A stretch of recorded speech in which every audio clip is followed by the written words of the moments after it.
Fala galera, esse é o canal Bobina de Tesla, o seu canal de física. E o tema de hoje é campo magnético.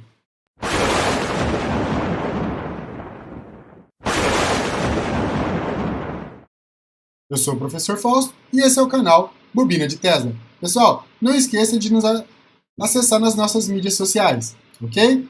Vamos lá, campo magnético. Para falar de campo magnético, a gente precisa entender de onde ele surge. Então, para isso, nós vamos falar sobre ímãs. Tá? Ímãs, eles são corpos que apresentam algum tipo de fenômeno magnético. Tá? Por exemplo, vou falar aqui de alguns principais. Primeiro, eles atraem alguns corpos metálicos, por exemplo, fragmentos de ferro. Ok? Eles apresentam também dois polos, um polo norte e um polo sul. Tá? E quando a gente consegue suspender esse ímã e deixar ele girar livremente, o polo norte do ímã tende a se alinhar com o polo norte geográfico da Terra. A mesma coisa acontece com o polo sul. Tá? Uma outra característica é o quê? É que os ímãs eles têm duas formas de interação, duas forças de interação. Qual? De repulsão e de atração. Quando que eles vão se repelir e quando que eles vão se atrair? Vão se repelir quando a gente se aproximar dois polos iguais, ou seja, norte com norte ou sul com sul. Ocorre o quê? Uma força de repulsão. Quando a gente atrai polos diferentes, norte e sul, no caso, nós temos o quê? Uma força de atração. Tá? A quarta característica, talvez a mais importante, é o quê? É que não existe monopolo magnético. Tá vendo um imãzinho grande lá em cima, norte e sul, lá, os polos. Se eu fizer um corte transversal exatamente no meio, eu não vou conseguir tirar o polo norte e o polo sul. Vai virar novamente um novo ímã, tá? Como no desenho ali é autoexplicativo, tá bom? Então, o que vem a ser o campo magnético? Já falei de ímã, né? Então, em volta do ímã, você tem o quê? Você tem uma região que a gente chama de campo magnético. Ok? E quanto mais afastado desse campo, menor a intensidade do vetor indução magnética. Nós vamos falar dele daqui a pouquinho. Tá? E aí, é só ímã que cria campo magnético? Não. Um fio, uma carga elétrica em movimento também gera campo magnético. A gente vai falar disso também. Tá?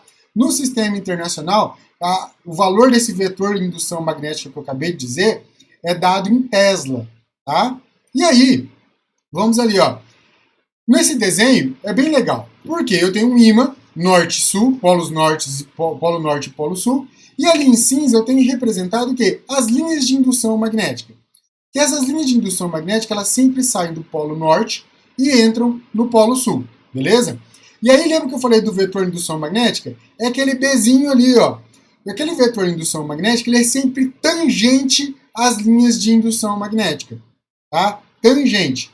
E aí, se você pegar ali, ó, colocar o dedinho em cima daquelas linhas, você vai ver que para cada ponto que você colocar o dedo diferente daquele ponto preto ali, o vetor vai ter uma direção e um sentido diferente. Lembrando que vetor sempre tem. O que caracteriza um vetor? Direção, sentido e intensidade, ou seja, o valor dele. Tá? E para a gente, quando a gente calcula o valor daquele vetor ali. Entendeu? E aí, como é um campo, aquela linha de indução, ela tem. O valor pode ser o mesmo, porém, o vetor vai ser diferente para cada ponto. Por quê? Ele vai estar em direção e sentidos diferentes. Tá bom? Temos algumas situações onde o vetor indução magnética ele vai ter o mesmo valor. Tá vendo ali no desenho? Que a gente chama de campo magnético uniforme. Por quê? Veja que P1, P2 e P3 estão perfeitamente alinhados, certo? E aí, quando a gente veja que a intensidade, veja que a direção, o sentido de B também é o mesmo, tá? Então, quando a gente tem aqueles três pontos perfeitamente alinhados, ou seja, eles estão à mesma distância do polo norte e do polo sul, então o que vai acontecer? Eles vão ter o mesmo valor, vetor de indução magnética, e aí significa que ele tem um campo magnético uniforme. Em 1820, Oersted descobriu o que a gente falou lá no começo. Lembra quando eu tenho uma carga elétrica em movimento e gera campo magnético? Então, em 1820, ele fez um experimento onde ele percebeu que quando ele aproximava uma bússola do fio, essa bússola se movimentava numa determinada direção. Quando ele invertia o sentido da corrente elétrica, essa bússola se movimentava também, só que agora em outra direção. Tá? Então ele percebeu que com o sentido da corrente elétrica, criava-se um campo magnético em volta do fio. Ok? E aí, a gente tem o quê? O campo magnético de um condutor retilíneo. Olha só que bacana. Então, o que tem ali? Ali é um fio, aquele tubinho ali é um fio, percorrido por uma corrente elétrica. Então, esse fio percorrido por uma corrente elétrica gera em volta dele que gera um campo magnético. Esse campo magnético ele é circular. Lembra que eu falei que o vetor de indução magnética ele é sempre tangencial às linhas de indução? Olha lá, ele é tangencial. E o que vai determinar? Como que eu vou determinar se o meu campo magnético ali? Né? Regra da mão direita. Não vou usar a mão esquerda para ficar fácil, para ficar igual do desenho. Então aqui, dedão. Porque fica invertido para mim, né? Então o dedão acompanha a corrente elétrica e os dedos acompanham quem? Acompanha o campo magnético. Então ficaria campo circular, tá? E aí a gente consegue, com a regra da mão direita, determinar a direção do campo, o sentido do campo e, pela essa equação, a gente consegue calcular a intensidade desse vetor indução magnética, ok? Quando eu falo campo magnético, está calculando campo magnético, pessoal, é o vetor indução magnética, que é uma coisa tão comum da gente fazer, né? E aí, e se a gente pegar esses fios, esse fio, e fizer um anel com ele? A gente cria uma espira circular, tá? Então, veja que, utilizando a regra da mão direita, eu consigo também determinar se o campo a direção do campo magnético e o sentido desse campo magnético. Só que aí a equação para calcular a intensidade muda um pouquinho, tá?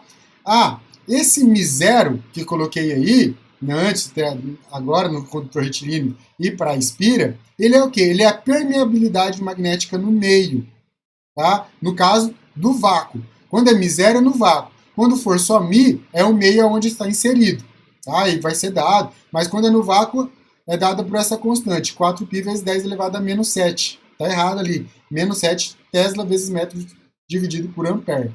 Tá? Acabei de ver que tá errado, mas não tem problema. Vocês corrijam aí. Quando eu tenho várias espiras, tá? Eu tenho que multiplicar isso por N, ok? Ó, veja que quando eu tenho várias espiras, eu crio o quê? Uma bobina. Não é uma bobina de Tesla, também é uma bobina, tá? Não é um toroide, um solenoide, desculpa. Então, a gente chama de bobina chata. Você junta várias espiras, aí o que você tem? Você tem que multiplicar por N, porque é o valor de uma vezes o número de espiras. E o campo magnético num solenoide? Um solenoide, ele já é diferente, veja aqui no desenho, tem várias espiras, porém, elas não estão coladas uma à outra. Então ela é diferente de uma bobina, tá? Num solenoide é como se fosse uma mola. Vamos pensar como se fosse uma mola. Então, elas estão espaçadas entre elas. E aí, veja que eu não calculo mais, eu tenho N sobre L. O que é o N sobre L? N sobre L é a densidade de espira linear. Densidade linear de espiras, ou seja, é a quantidade de espiras que eu tenho em um determinado comprimento. Tá? E aí, para saber a polaridade de um solenoide, ou seja, qual lado que é o polo norte e qual é o polo sul, vai depender do sentido da corrente elétrica. Se tiver no sentido horário, tá? Anti-horário, eu vou ter o polo norte. Se eu tiver no polo sul, tiver no sentido horário, eu vou ter o polo sul. Ok? Só olhar no desenho ali, que é facinho, autoexplicativo. E aí, vamos falar do campo magnético terrestre, tá? William Gilbert falava lá já em 1600 e alguma coisa que o próprio globo terrestre é um grande ímã. Isso é bacana, gente. Por que a gente tem o campo magnético? Porque no núcleo do nosso planeta existe metal girando em alta velocidade. E aí cria-se o quê? Um campo magnético. E o campo magnético terrestre é interessante porque ele nos protege, tá? De partículas que vêm do espaço. Ali no GIFzinho, a gente tem uma representação do vento solar, tá? E aí, olha só que bacana. Veja que ali, ó, quando ele atinge, tá vendo que tá ficando verdezinho ali? No caso, ele ficou preto, né? Mas era para ficar verde. que acontece? Cria-se aurora boreais, às vezes nos hemisférios. Nos hemisférios é bem comum, na verdade. Mas por que isso é importante? Lembra que eu falei lá que o ímã, quando a gente deixa ele girar livremente, ele se alinha com o norte e o sul geográfico? Por que ele se alinha? Por causa do campo magnético terrestre. Tá? Veja que ali, no desenho superior, tem o polo norte geográfico e ele é próximo do polo sul magnético. Então, se é polo sul magnético, quando o ímã vai se alinhar, polo sul com o polo norte do ímã, se atrai, ele se alinha mais ou menos na direção do polo norte geográfico. E aí a mesma coisa acontece com o polo sul magnético, atraindo o polo norte do ímã, ou seja, ele aponta para o polo norte, aproximadamente para o polo norte geográfico. Polo sul geográfico, desculpa. E aí, olha só que interessante. Só que é próximo, tá? Porque existe uma diferença ali de aproximadamente 11 graus e meio, 11,5 graus, tá? Dá essa diferença do polo norte geográfico para o polo sul magnético e do polo sul geográfico para o polo norte magnético, tá bom? Então existe essa diferencinha aí. Então vamos praticar um pouco aí.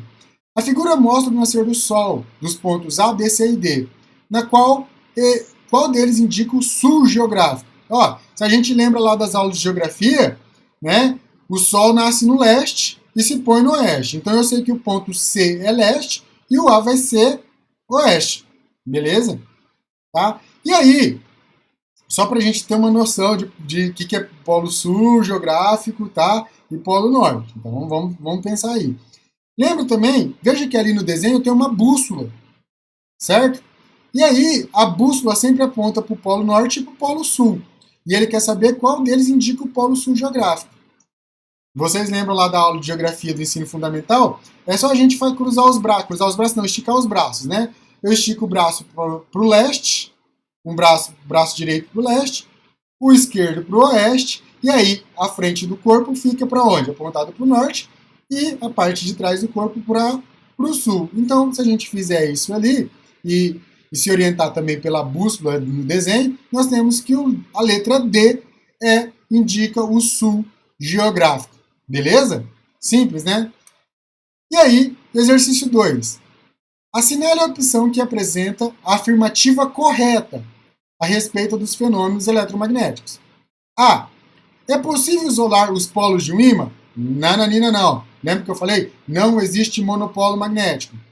Imantar um corpo é fornecer elétrons a um de seus polos e prótons a outro? Não, tem nada a ver. Imantar um corpo é você pegar os ímãs elementares desse material, desse corpo, e alinhar ele. Ok? C. Ao redor de qualquer carga elétrica existe um campo elétrico. Ok. E um campo magnético? Não. Isso está errado. Tá? Só existe campo magnético em torno de uma carga elétrica quando ela estiver em movimento. Que a gente responde na letra dele, ó. Cargas elétricas em movimento geram campo magnético? Sim, correto. Letra E. As propriedades magnéticas de um ímã de aço aumentam com a temperatura? Não. Na verdade, fica pior com a temperatura. Ok? Então a alternativa D seria a alternativa correta. E no item 3, ali no exercício 3, um fio de cobre reto, extenso, percorrido por uma corrente I de 1,5 ampere, qual a intensidade do vetor campo magnético originado em um ponto a uma distância de 0,25 metros do fio, onde ele dá o dado ali, a permeabilidade magnética. Agora eu coloquei certo ali, 10 elevado a menos 7. Então é só substituir, pessoal. Ele quer o valor, a intensidade do vetor campo magnético, ou seja, o valor de B.